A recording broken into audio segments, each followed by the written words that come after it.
सभी दोस्तों और सहेलियों को नमस्कार। आज है रविवार और आज का दिन होता है फुर्सत का दिन। तो देखिए, मैं फिर से आ गई हूँ आप लोगों के साथ कुछ गपशप करने के लिए। आप लोगों को तो याद ही होगा कि हमने आपको एक कहानी का वीडियो भेजा था, क्या और कोई है मेरे जैसा।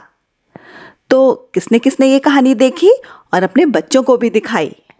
मुझे पता है सभी ने दिखाई होगी, है ना?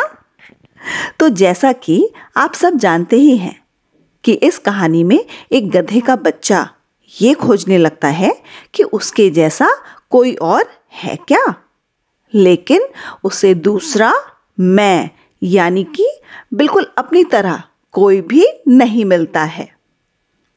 इसीलिए कहानी के अंत में वो अभिमान से कहता है कि मेरे जैसा तो सिर्फ मैं ही हूं, मैं एकदम खास हूं।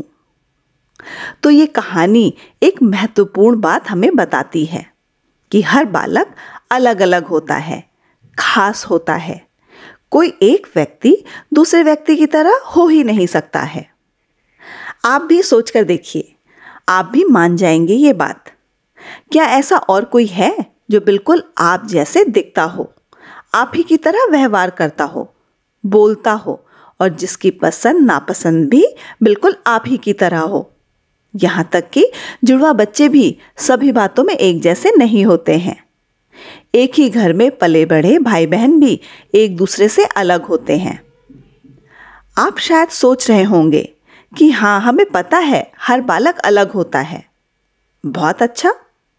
यदि आप इससे सहमत हैं तो अब हमें ये देखना होगा कि क्या हम माता पिता या अभिभावक के रूप में जब बच्चों के साथ होते हैं तो इसी सोच के साथ बच्चों के साथ व्यवहार करते हैं और अमल में लाते हैं। क्या बच्चों से बातचीत के दौरान हम कुछ ऐसी बातें भी बोलते हैं? देख, उसने कितना सुंदर चित्र बनाया है, तुम भी वैसा ही बनाओ। या फिर विराज शांत है लेकिन बिल्कुल नहीं सुनता है। कभी कभी बोलते हैं थोड़ा समझदार बनो, देखो वो झगड़ा करता है क्या। हमारा निखिल तो घर के अंदर ही खेलना पसंद करता है लेकिन रानी को हमेशा बाहर जाना होता है। देख, दीदी कैसे सभी चीजें ढंग से रखती है और एक तू है। शायद आप लोगों को लगता हो कि बच्चों का आचरण अच्छा हो, अनुशासन की आदत हो, इसके लिए सारी बातें बहुत जरूरी हैं।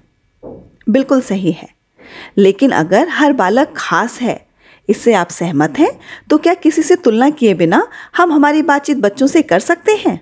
आइए देखते हैं कि कैसे कर सकते हैं। अगर तुम बिना झगड़ा किए खेलोगे तो हर कोई तुमसे खेलना चाहेगा। झगड़ा किस कारण से हुआ, इसकी चर्चा की जाए तो आचरण में सुधार होने की अधिक संभावना है। ये बातचीत बच्चे के साथ शांति से बैठकर होनी चाहिए। याद रखें, ये सभी अनुभव बच्चे के दिमाग में एक अनुभव के रूप में रह जाते हैं और अगली बार झगड़ा होते समय ये बातें उसका मार्गदर्शन करती हैं। सबसे पहले माता पिता या अभिभावक के रूप में हमें अपने हर एक बच्चे को समझ लेना चाहिए। बच्चे का स्वभाव, पसंद नापसंद, उसे क्या आता है और क्या नहीं आता है, किन बातों से उसे गुस्सा आता है और किन बातों से उसे खुशी मिलती है, अजनबी लोगों के सामने वो कैसा होता है, कौन सा व्यक्ति उसे अच्छा लगता है और किससे वो घबराता है, इस तरह की बातें।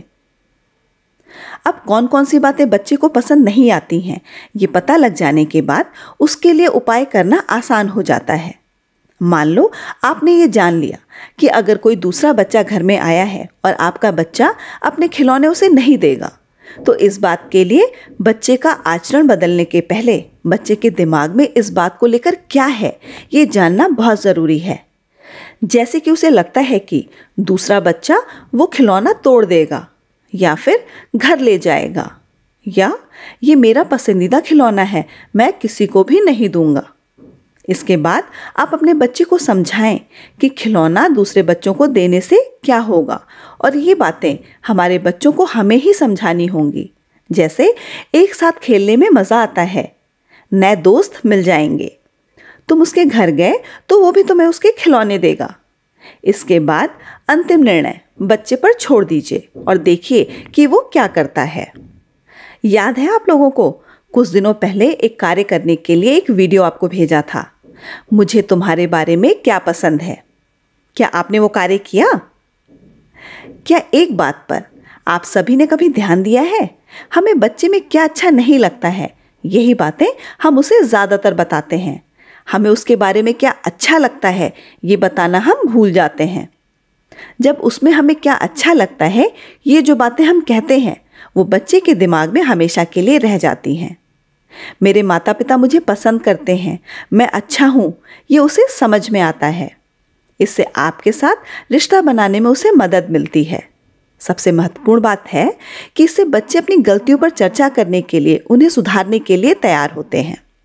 हमारे बच्चों को हमारे जैसा बनाने का प्रयास हमें छोड़ना होगा। वे जो भी बातें कर नहीं सकते हैं वो करने में उनकी सहायता करनी होगी, तभी हम अपने बच्चों की खासियत को बनाए रख पाएंगे। आज की चर्चा को मैं यही विराम देती हूँ। ऐसे ही एक और विषय पर बातचीत करने के लिए अगले रविवार फिर मिलेंगे। तब तक के लिए नमस्कार।